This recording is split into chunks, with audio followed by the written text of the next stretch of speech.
Hey guys, and welcome to the living room. I'm Rachel O'Leary and it's time for a Tuesday tip.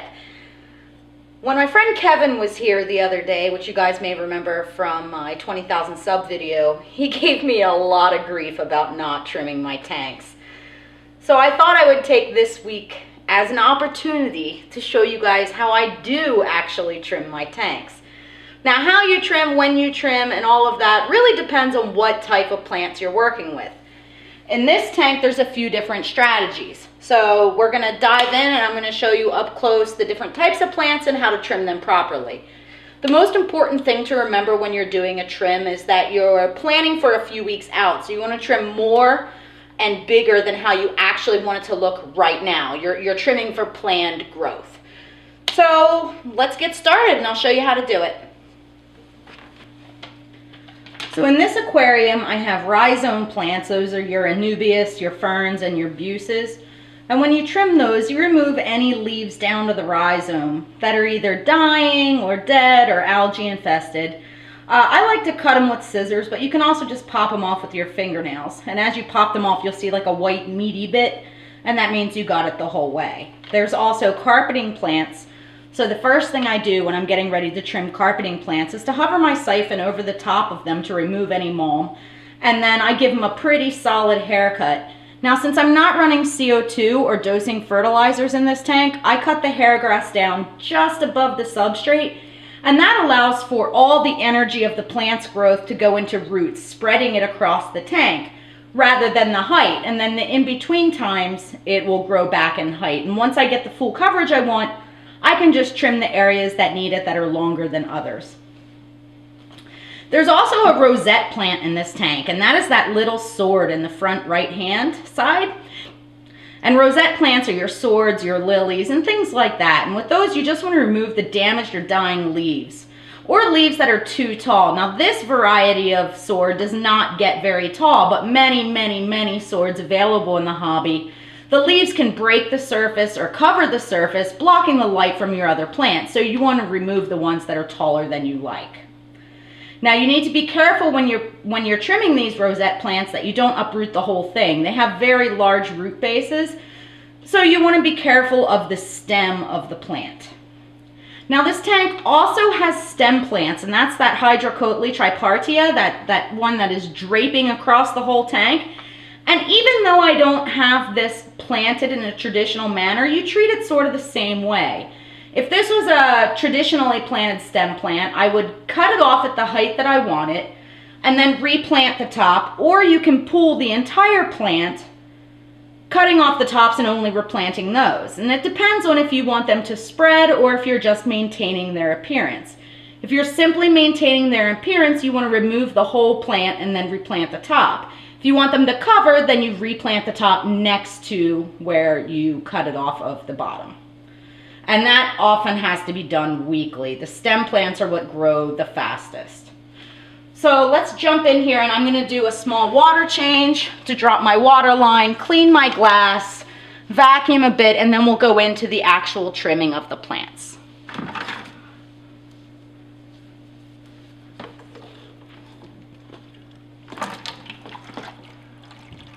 So again, I'm just hovering over my substrate, not too close because I don't have the actual siphon on this tube, and I'm just sucking up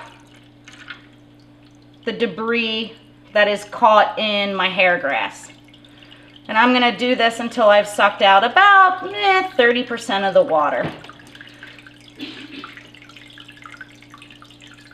I'm also taking this opportunity to suck out any little pest snails that are nearby, as well as some debris, old leaves, and broken pieces of driftwood. Now, I don't bother turning the filter off on this because the pump is still running. Next, I'm going to take my pincettes, and I have a few spots in this tank that get a little bit of hair algae, and I'm actually really shocked that it's not worse than it is with me not dosing any ferts and with how prone I am to forgetting that my lights are on. So there's just a couple of spots. Next, I'm going to take my next I'm going to take these little spring scissors, come down here, and I see that there's some leaves on my sword plant that don't look really good. And I like using these curved scissors because you can use it like a scoop to lift up the leaves that you cut off. And this one has a couple that don't look real great. Again, you want to cut down near the stem, being careful not to uproot it.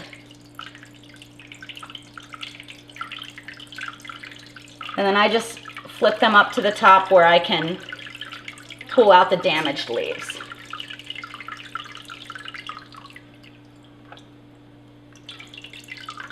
And what this does again is this allows all the energy of the plant to go into the new growth instead of it trying to feed dead or dying leaves. Now this hydrocotyledon has gone sort of bananas. And I'm going to give this a pretty significant haircut. I never really intended for it to get nearly as large as it has.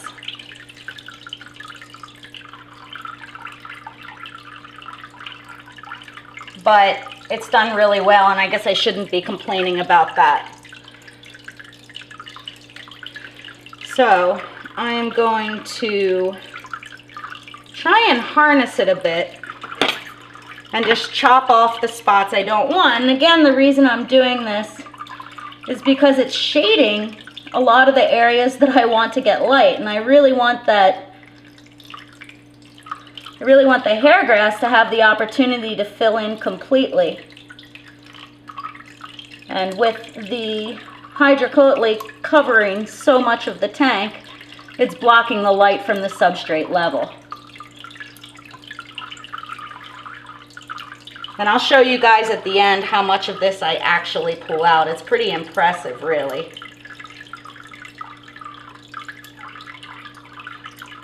In fact, I've used this to seed my daughter's tank up in her room, as well as several tanks in the basement.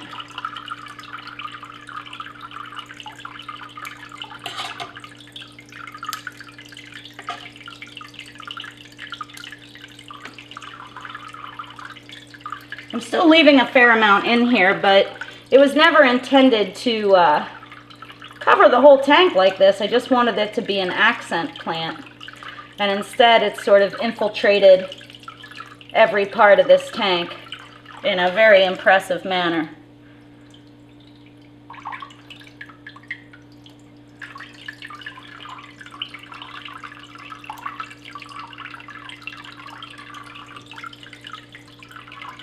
Now, another thing that comes in really handy when you're doing things like this is a trick I learned from my friend Jen, and that's to have a bucket lid to place your plants on. I didn't grab one this time, but it really can be something that makes life a bit easier, especially if you plan on reusing the plants.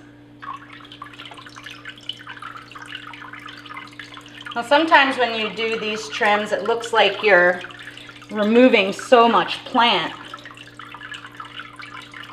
But I assure you that if the tank is happy, it will definitely grow back. Now what I did here is I went through and I clipped off a bunch of the spots where it was growing down into areas of the tank I didn't want it, and now I'm just pulling them out. And you guys can see that now we can already see some of my hardscape a little more, which had basically been completely overgrown. Now at this time too, I'm going to take my longer scissors and go down here and trim some of the narrow leaf Java fern leaves that are encroaching too far into the front of the tank, as well as any that are dead or have any algae or just not looking the way I want them to. And to do this, you want to trace them the whole way down to the rhizome and trim them off right at the rhizome.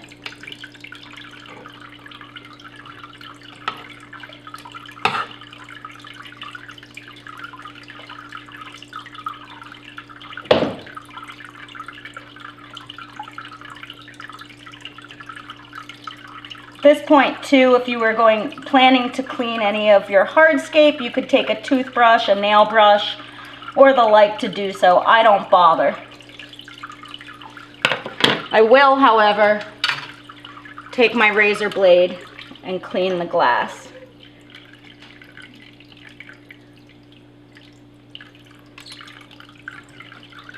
Now, you could also use an algae scraper. I just have always liked razor blades.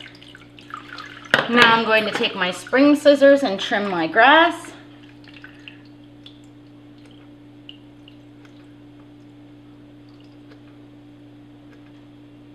Again, the purpose of this is to encourage it to send out more runners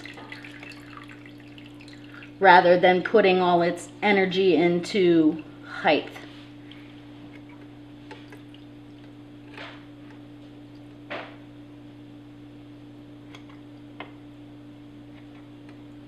And then I'll just take a net at the end and clean up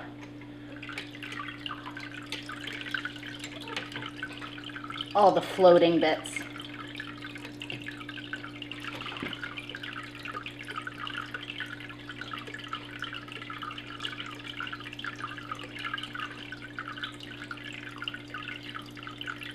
These spring scissors make this job way easy,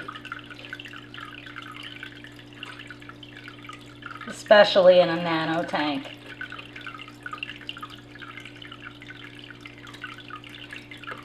Now, some of the spots of the grass I can't really get to, and that's all right. I'll take the opportunity at this time as well to clean my filter media. Might as well, since I'm doing my water change, and I just swish that around in my bucket of plants.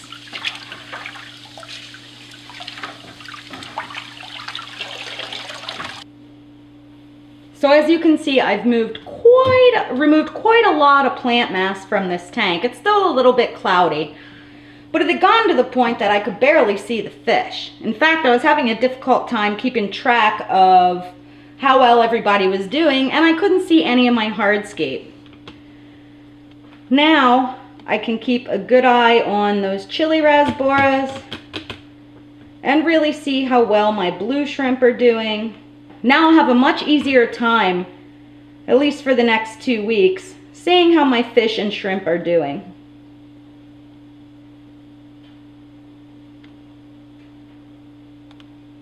I think it looks a lot better.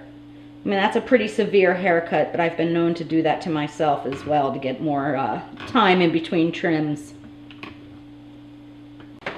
So this is how much hydrocoatly I took out of that little tiny tank. Now it's all compressed, but I mean, this is a solid baseball to softball of plant from this little tiny 5-gallon tank.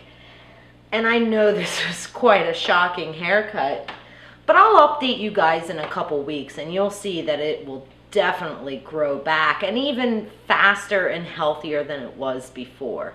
It's really important to remember when we're working with plants that we want all of their energy to go into good, healthy growth.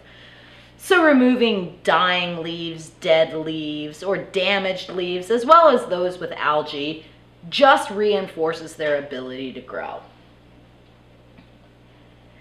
I kind of like it looking a little emptier. I've got to tell you, the wood I have in there and everything is so beautiful. It's nice to be able to actually see it.